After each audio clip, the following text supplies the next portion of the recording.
experiencing my mum's death so young, I had a very, very traumatic childhood. So I went through quite a lot since I was 4. Books saved me from the pain. They saved me from doing something crazy. They saved me from my most deepest, darkest periods of my life. What creatively should someone do if they're looking to write a little bit more?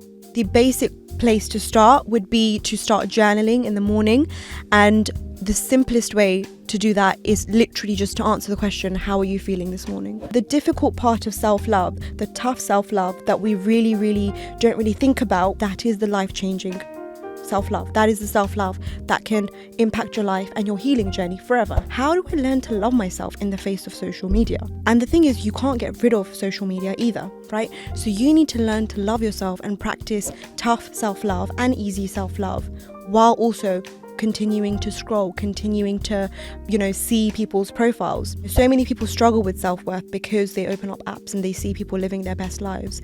And I think we need to be also mindful of sharing our best lives, the best parts of our lives, the highlight reels. You need to live with an intention to love yourself. Before we jump into this episode, I'd love to invite you to join this candid spiritual community to hear more conversations that will help you become happier, healthier, and more healed. All I want you to do is click on that subscribe button because I love your support. I love seeing all the comments pouring through, all the love pouring through, and we're just getting started. I can't wait to go on this journey with you, whether you're a spiritual seeker or you're just curious about the topic. And we really hope that our conversations will provide you food for thought and inspiration for your own spiritual journey. So join us for honest, candid discussions about spirituality for soul's sake. For soul's sake, for soul's sake. Hello, welcome to another episode of For Soul's Sake, a conversation, a podcast in which I bring to you the best in the world of wellness, the best in the world of care, the best in the world of compassion, spirituality, transformation, all the buzzwords, all under one roof. And we're doing it in a candid, honest way where we bring, I'll try to bring some pressing questions and conversation points that means that it's a bit of entertainment as well as information. But thank you so much for joining us. I really deeply appreciate you. We are joined today by the author of 6 books and one that's just about to turn up on your doorstep if you jump on Amazon from June the 13th. I got it right, June the 13th. The Path to Self-Love by the one and only Ruby Dhal. Everybody give him a round of applause. Woo. We can hear that round of applause in the background. We're not hearing it right now. Thank you so much for joining us. Thank you for having me. I feel so great being here. You've done some incredible things in your life, but I want to also share some highlights that my team put together. You had a background in content creating, you're a writer, you're a poet, you're British-Afghan. You've had, you lost your mother at a young age. Yeah. My condolences. But you turned your pain into inspiration for art, aiming to heal hearts worldwide. I want to talk about that. It seems that in life we learn more from rock bottoms than we do from mountain tops. Almost every guest that I've had on this podcast has gone through a life moment that has shaped and shifted their lives in a way that has brought them to heal and serve others because of it. Yeah. Can you talk me through that process? Why? Because there might be someone watching this right now that's going through something that's deeply painful, and what was the process of going from that loss to then authoring incredible. Yeah, that's a heavy question, but somewhere, yeah. Absolutely. I think for me the biggest thing was that I didn't want to continue feeling like how I was feeling. So experiencing my mum's death so young, I had a very, very traumatic childhood. So I went through quite a lot since I was 4. And I didn't even know it until many years later that I was going through the grieving process as a 4-year-old. I was grieving. 4 years old? Yeah, I was 4. Wow. Yeah, I was 4. So I was grieving her death as well as kind of coping with everything that I was going through at home. So my dad had PTSD from that. He tried to medicate it with alcoholism. There was just a lot going on. And what I wanted was to break through that cycle. And I think when I was much older, I was working in social services, and I saw that a lot of people, when they grow up and they find themselves having domestic abuse situations, being in toxic marriages, their kids get taken away. It's because they've also gone through that in the past. So they usually say that children of the system, they end up having kids who are also in the system. And the biggest thing for me was that I did not want to be in that cycle. Yeah. I did not want to be, in that toxic cycle of trying to either medicate my pain through taking something that was not good for me, relying on something that was not sustainable, having a life where I wasn't content or happy, and continuing to grieve my mum forever and also grieve the life that I could have had. And so for me it was very, very important to heal my heart and heal myself quite early on. And I found that escapism in books. So I used to read books when I was very young. Wow. I used to read stories by Jacqueline Wilson, Kathy Cassidy. There wasn't much by South Asian authors at the time, so there was no stories for kids. I never found a book where there was a Priya or a Kiran. This is, I'm 29 now. This is like 20 years ago, Yeah.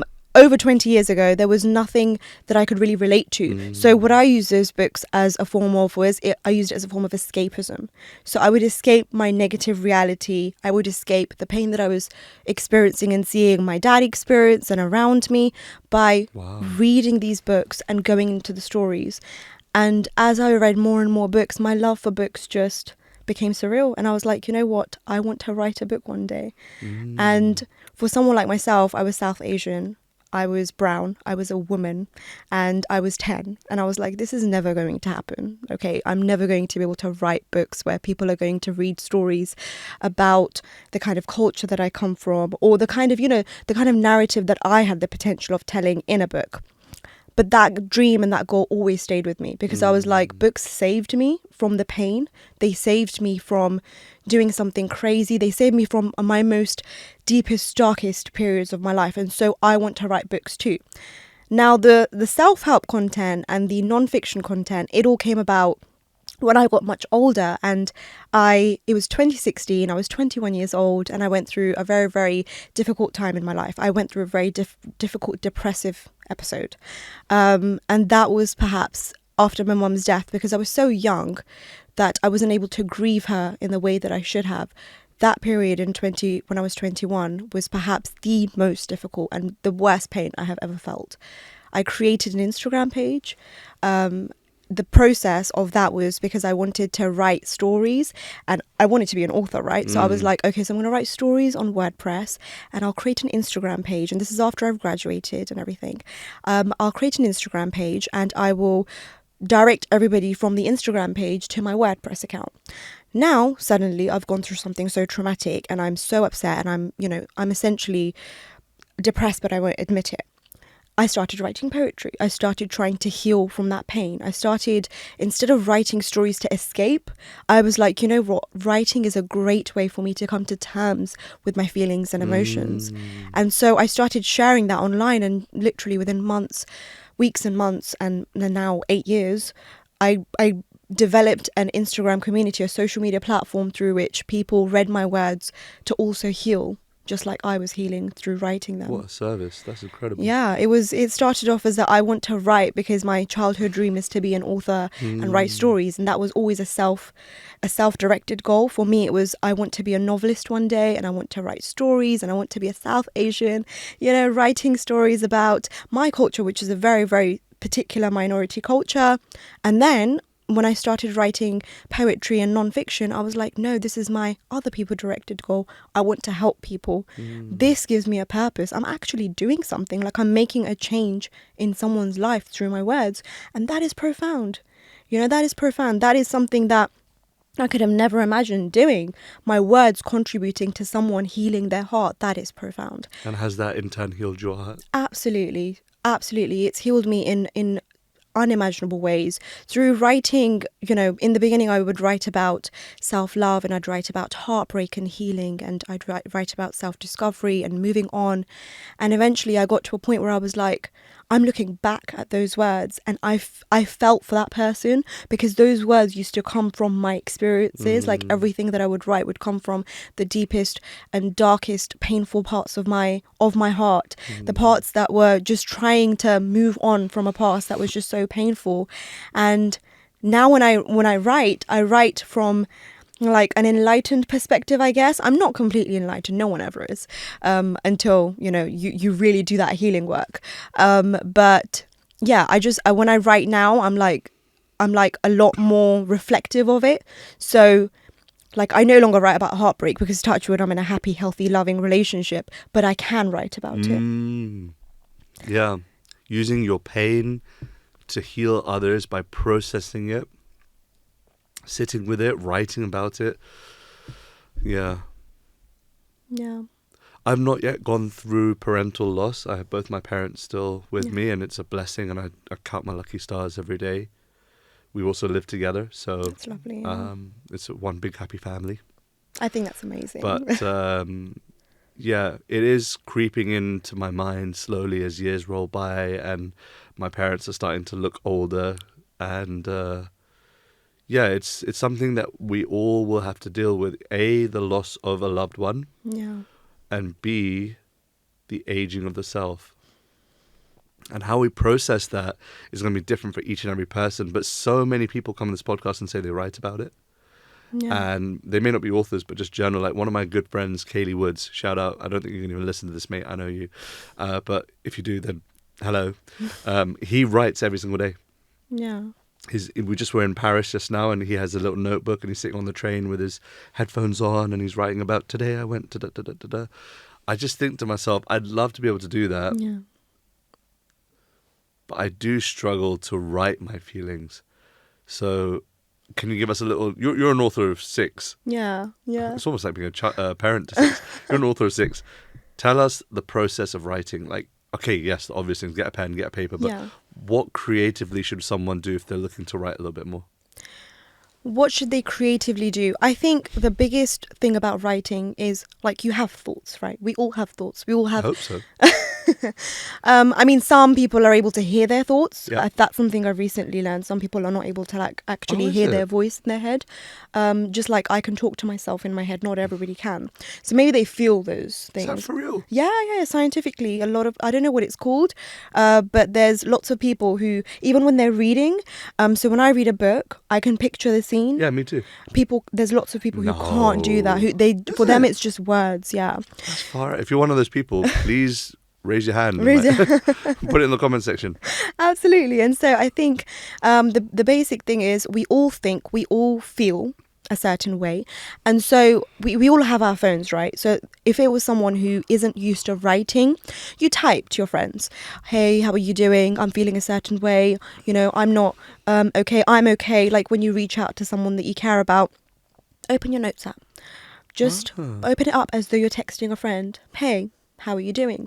I'm alright, I'm feeling a bit low. And then from that, you start a narrative where you're just thinking and you're just typing. And we all do that. Like, writing is literally, it's so natural where we do it every single day without realizing that we're actually doing it. When you type a caption, when you comment on your friend's profile, you're writing. It's just you're typing it on your phone. And so for me, the basic place to start would be to start journaling in the morning.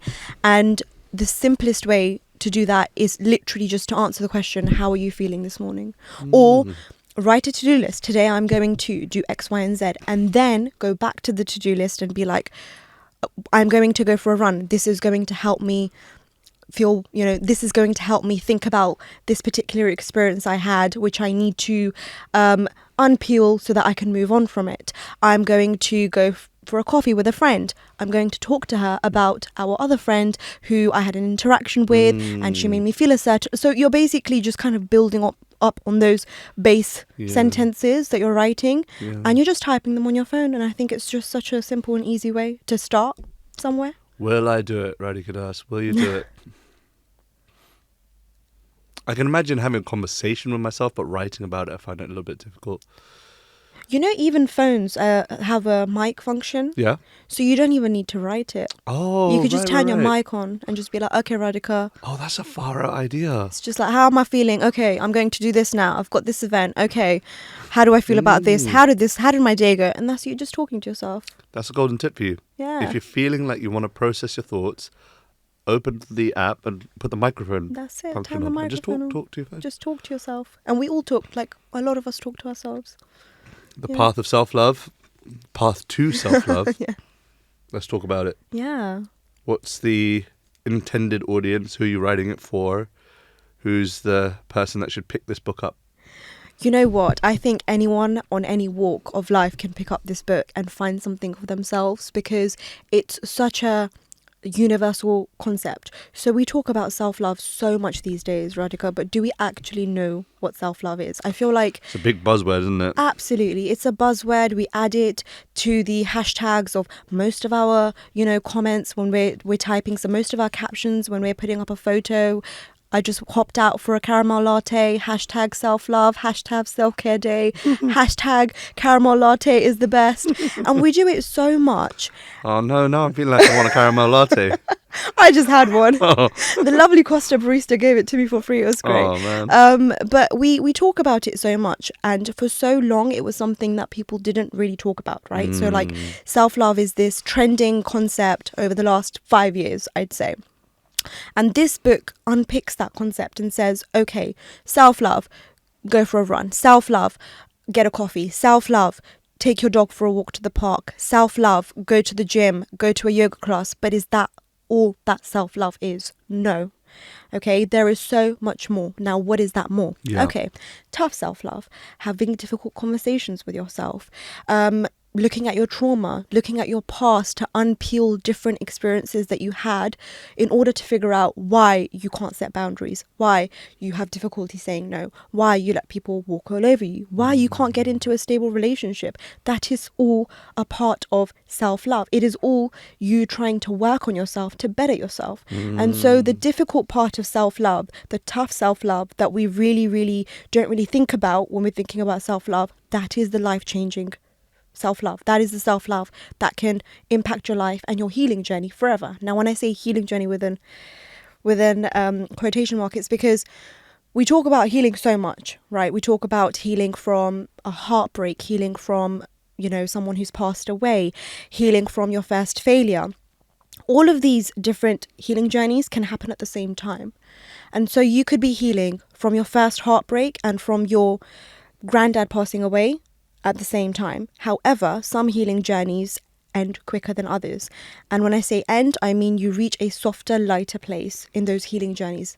So with your granddad passing away, that's probably a really big loss. So you're probably still healing from that. That's, a huge hole in your heart that can probably never be fulfilled, but time can help you deal with it a lot better. You healing from your first heartbreak, you were 12. That's okay. You've moved on, you've kind of got over that particular setback. And so all these different healing journeys in our lives teach us a lot of stuff. They teach us how to cope better in difficult circumstances. They teach us how to accept failure. They teach us how to let go. But the biggest tool in those healing journeys is self-love. And self-love isn't the me mindset that we see so much in today's day and age. It's not self-absorbed. It's never self-absorbed. Self-love is always about you plus others. So what you're doing when you are practicing self-love, when you're walking on the path to self-love, is you are, say you pick a particular healing journey and you're like, I want to move on from this experience. So let me give an example. I want to heal, or I am healing from my mum passing away. Cool. It's 15 years later. I still look for love that causes pain. Because my most important relationship, my mum, who I would have grown to love and who would have loved me, I lost so young. And because the second relationship, the one of my dad, was so estranged, that I see love in pain. Okay, so I see love in pain. How do I deal with this? Okay, let's look back at the past. Let's look back at all the different experiences where I acquainted love with pain, where I said, okay, this person loves me, but I'm getting so much pain from them. And now I need to heal from that. Now I need to answer all those questions that right now I'm not able to answer because I'm struggling with this relationship. Like, I can't be in a stable, healthy relationship because I need to fight. I need to, I need to be in pain because of this person. And so I can't continue doing this. I can't continue getting into relationships that cause me pain. I can't continue to seek pain in love. And okay, now I sit down, I ask myself the difficult questions. I answer those difficult questions. that is me acting on self-love, because I'm trying to improve myself in some way so that I can manifest a healthy relationship going forward. In order for me to do that, I need to look at the past. And then in order for me to move forward, I need to sit down, carry out those difficult actions, and then I can go forward and get into a healthy relationship and do all those things that couples do and, be happy. But essentially, self-love is tough. And so many people currently are opening their, TikToks and Instagrams, and they're seeing people indulge in self-love through these like coffee making ASMR videos and these, I went for a 5 a.m. run in the morning and, I got 10k steps and I did a 5k walk or whatever. And they are feeling like failures. They are feeling like, do I not love myself? Because I'm not able to take care of myself in this way. Do I not love myself because today I had a really bad day? Do I not love myself because I can't seem to get over this particular argument I had with my friend 6 months ago? And it's like, no, it's not that you don't love yourself. It's that you don't understand that the difficult things that you do are self-love. Just because you're not able to get up at 5 a.m. and go for a run doesn't mean you don't love yourself. I love that. You need to live with an intention to love yourself. And going to therapy is you loving yourself. Going to an AA session is you loving yourself. Admitting that you have a drinking problem, a gambling problem, whatever it is you, acting on self-love. Wow. And when you start doing the difficult stuff, you can start reaping the benefits of the easy stuff. Because that is also self-love. Self-care is self-love. But it's just one facet of it. It's just like one part of it. I'm going to read you a little passage. Tell me when to stop, Ruby. Stop. All right. This is social media. Oh, that's a good one. Is not the enemy. The biggest issue is that we've forgotten why these apps existed in the first place. Social media apps were a way of revolutionizing the connections that we had with the people around us and extending our reach further across the country and even the world, where we could create contacts, network, and build relationships with people everywhere. Relationships that, if nourished, could be groundbreaking in your healing journey. But we no longer use our online apps just to connect. Instead, we use them to escape from our problems, only to find reasons to have more. Many times we spend hours on social media without having connected with any of our friends and family, instead of scrolling through memes, photos, and reels from random strangers who add nothing to our lives. The purpose of social media was to bring us closer, but for some reason it's pushing us further away from our loved ones. And we can't solely blame an app for this when we're in charge of how we use it. We're the masters of our minds, after all. In the beginning of our relationship, after a long day's work, I'd find myself pointing out to Ivnit. My husband's name is Ivnit. Oh, hello, Nit. Pointing out to Ivnit that he didn't drop me a message all day. Sounds familiar, mate. And that our phone conversation in the morning had been our only one. His reply was, yes, but I was thinking about you during my lunch break. Didn't you see all the memes I sent you? See, me and you, Ivnit, we're going to be friends. Ivnit believed that Ivnit believed that he'd communicated with me because he sent me memes. Firstly, men, I'll tell you. Secondly, after receiving the response a few times, I explained to him that sending memes on social media is different from picking up the phone or dropping someone a message. I know what you're thinking. Shouldn't I have addressed my own attachment issues because one phone conversation in the morning was not enough for me? And I did address this. I promise relationships are a work in progress. But the point I'm making is that so many people see social media contact, like sending memes, as a normal form of communication. And when you log online, you feel even more disconnected from those you love, especially if you're in a bad place. Ooh, that's a good point. Yeah. I feel like I send my friends memes all the time to tell them that I love them, really. You should just be like, I love you, mate. That's it. Yeah.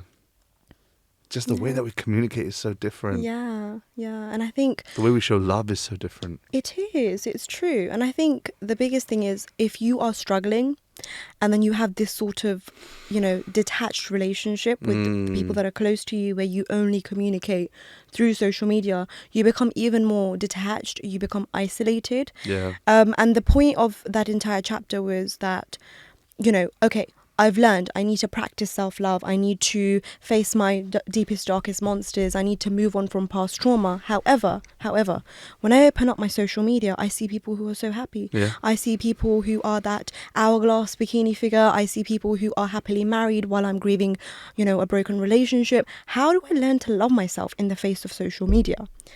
And the thing is, you can't get rid of social media either, right? So you need to learn to love yourself and practice tough self-love and easy self-love while also continuing to scroll, continuing to, see people's profiles. And so the biggest thing for me with this particular chapter and talking about social media was that you can still do that. The problem is that when we open our social media apps, we become so attached to these influencers and these social media personalities that we tend to distance ourselves from our own relationships.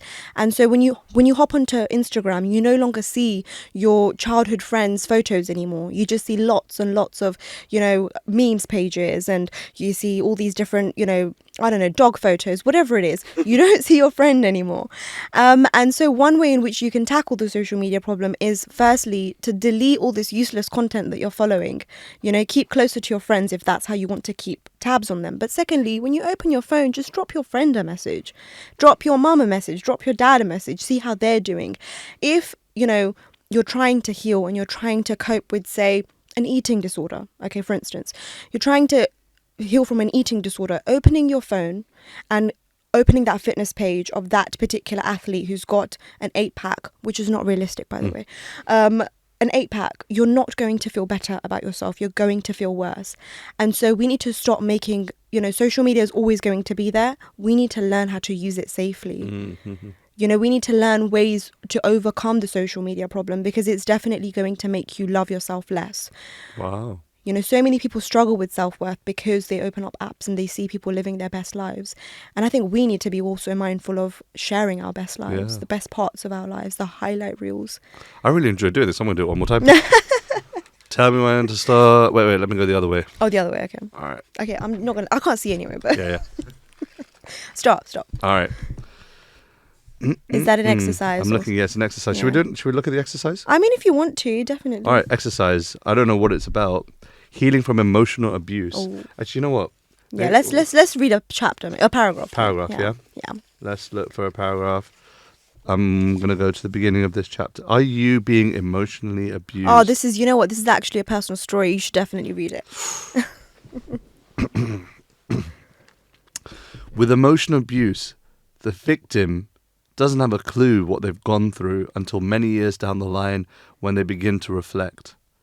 And regardless of whether you have or haven't experienced emotional abuse, the tips and life skills shared in this section can support you in other healing journeys and areas of your life where you're facing challenges. So please continue reading. People who experience emotional abuse, either in their childhood, adolescence, or adulthood, have a diminished sense of self. They don't regard themselves highly. They engage in harmful self-talk, and often they look to their emotional abusers for validation. Whoa. I want to clarify that even if someone exhibits toxic or abusive behavior, it doesn't mean that they will be labeled a bad person in society. Sometimes people can act in toxic ways without knowing their behavior is toxic.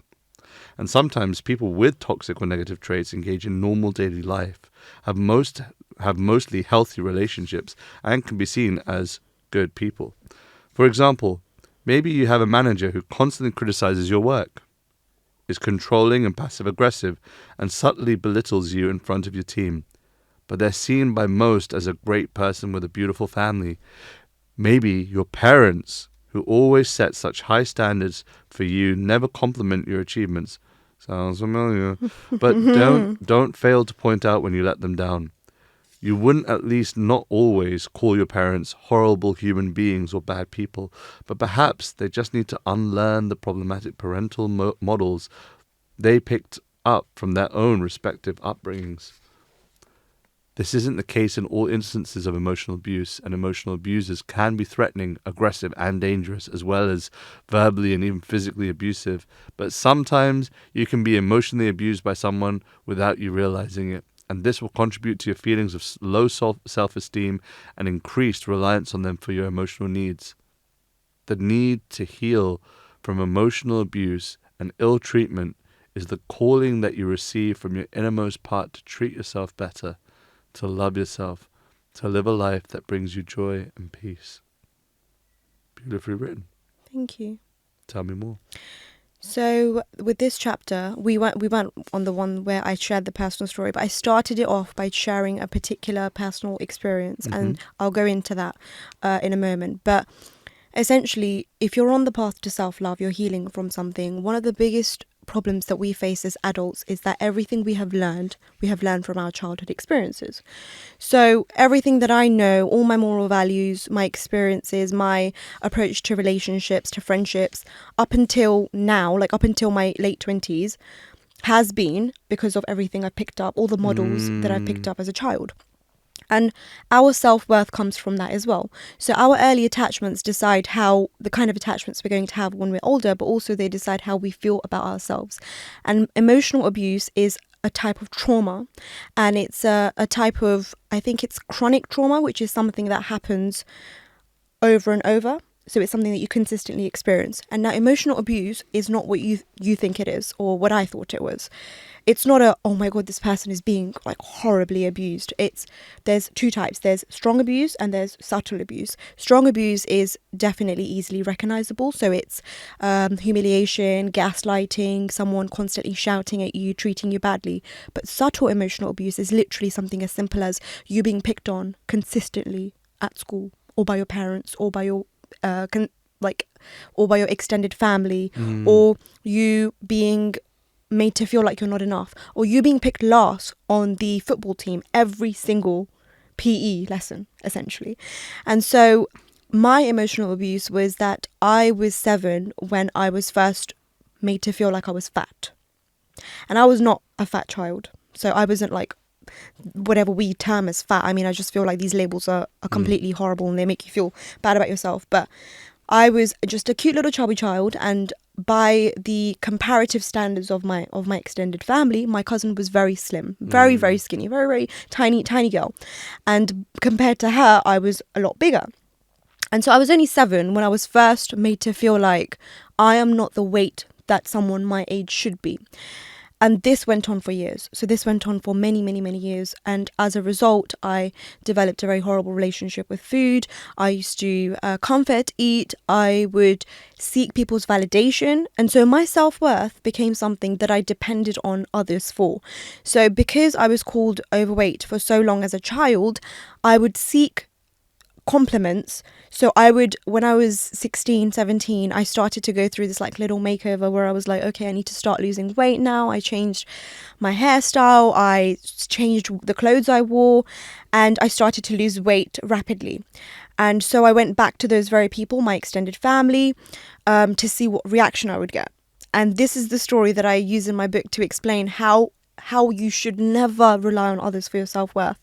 Because when I went back and I was like, slimmer and so on, instead of hearing, Ruby, you're so fat, you shouldn't have an extra pakora, you shouldn't, maybe you should not eat that laddu. I know, maybe you should not eat that laddu or whatever. I was hearing, oh my God, you look skeletal. Like, what is going on? Ruby, you've lost all your glow. Ruby, you don't look good anymore. You've lost too much weight. 180, didn't it?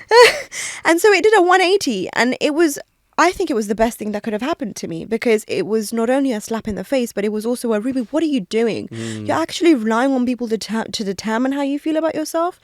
My relationship with food was something that I did need to work on. It's a lifelong thing. Like, I'm always going to struggle with it because of the emotional abuse I experienced as a child up until my early teens. However, that's not a relationship that depends on what other people think of me.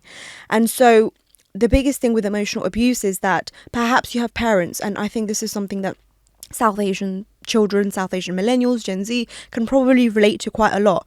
Perhaps you have parents who don't, commend you when you do something because it's expected of you. Okay, if you get a good grade, that's what you should have gotten. They don't ever compliment you, but the moment you make a mistake, they probably point it out straight away. That affects your self-esteem and self-worth greatly, and that's something that you have probably dealt with as a young child. And so part of your self-love path is that you need to now unlearn all of that that you have learned, those models of behavior, those seeking their affirmation but never getting it in the way that you want to, those trying to get external validation, and start getting it from yourself. You need to detach yourself. Now, when it comes to friends and it comes to, say, a manager who's very toxic, you can do that. You can do it with you can do it in your workplace. You can form those boundaries. You can change the way you speak. You've got a micromanaging manager is great. And you, instead of emailing him and saying, can you please approve this presentation, you change that and you say, I have created this presentation to the best of my ability. I believe that it's great. If you have a secondary opinion, I'll be happy to take it on board. That's a boundary you set. You can do that with a friend. I don't like how you talk about me. You told me, consistently that this particular colour doesn't suit me. You're very derogatory. You can form that boundary, right? With parents and with siblings, it's a lot harder to do. It's not something that you can do straight away, especially with South Asian parents, especially with immigrant parents, where for them, your mental health is such a taboo topic. It's been a taboo topic for so many years. And so talking about this particular experience over 10, 15 years of my life has made me feel like this is going to be very hard with parents for whom they came from war-torn countries where survival was so much more important than your mental health and well-being, where having 2 meals a day, providing for their family was what was important. And so they're going to be the mental health, what? And it's going to be so much harder to talk to them, but it's a conversation you need to have. And the biggest thing with, especially this chapter, with the emotional abuse chapter, was that don't expect an apology. Don't expect that your emotional abuser is going to take responsibility for what they've done to you. They can't give you closure. What you can do is, if you're comfortable, have the conversation with them. If you're not, have it with someone else. Talk to a therapist. Talk to your support group where you have 1 or 2 good friends. Talk to them. Try and give yourself closure. And then take back your power. Wow.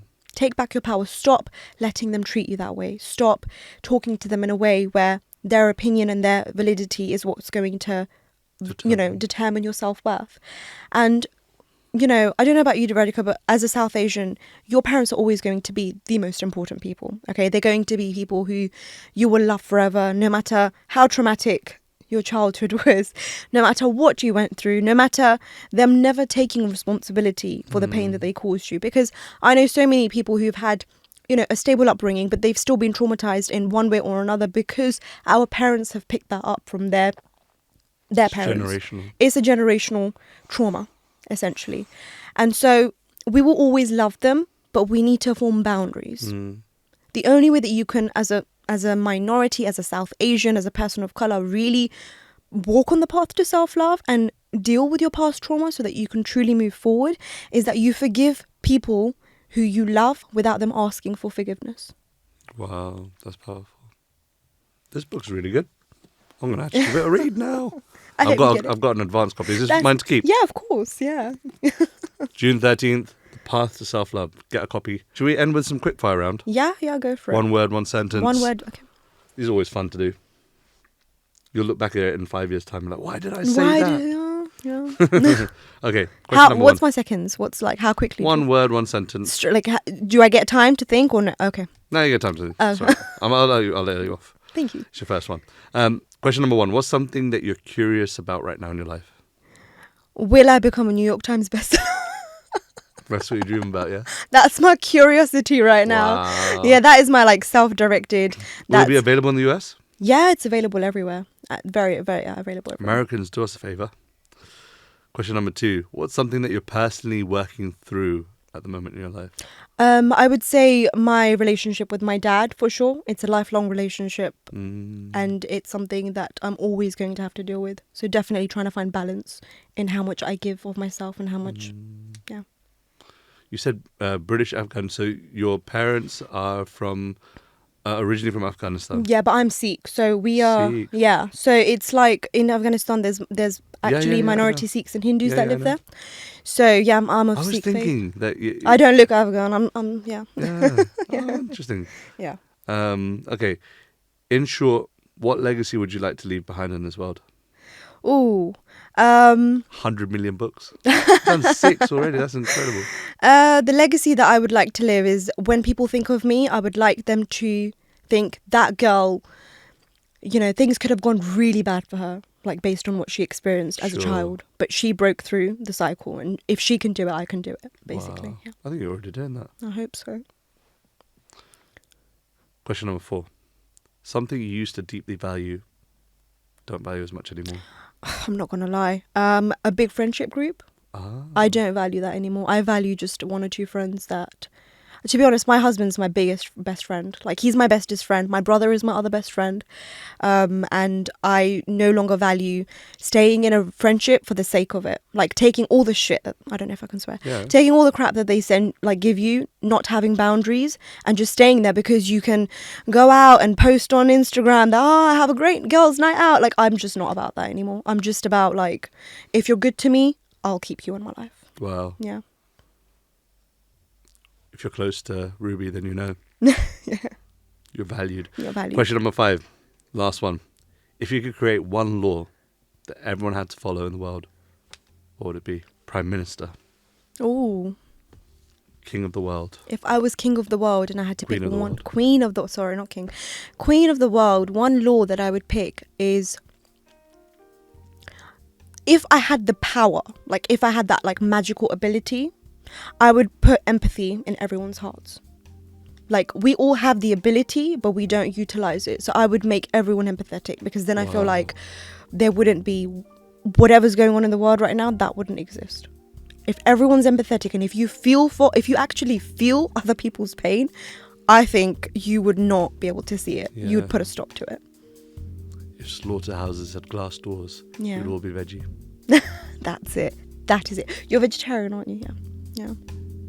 Yeah. Absolutely. We'd all be Thanks, Ruby. vegetarian. Thank you. It's been Thank you. incredible. Thank you. Path to Self-Love. I need to read it. Thank you for having me. It's been a great honor and privilege to Yeah. have you here. Looking forward to many, many, many more books to come, I'm sure. Absolutely. But the next one's out June 13th. Grab a copy. Path to Self-Love. I'll see you guys on the next episode. For soul's sake. If you love this episode, you'll love my interview with Mimi Icon on mindfulness to manifestation. Check it out. So I had this panic attack and I thought I was dying. So I go to my teacher and I'm like, I think I'm having a heart attack. Like, I'm so scared. And he's like, well, if you do, we'll call 911. This is back in Toronto. I was living in Toronto at the time. He's like, Mimi, you cannot run away from yourself. It's a panic attack, most likely. Like, now go back into meditation and sit through it and watch it. Any emotional reaction is like a storm. Like, it has a beginning, a middle, and an end.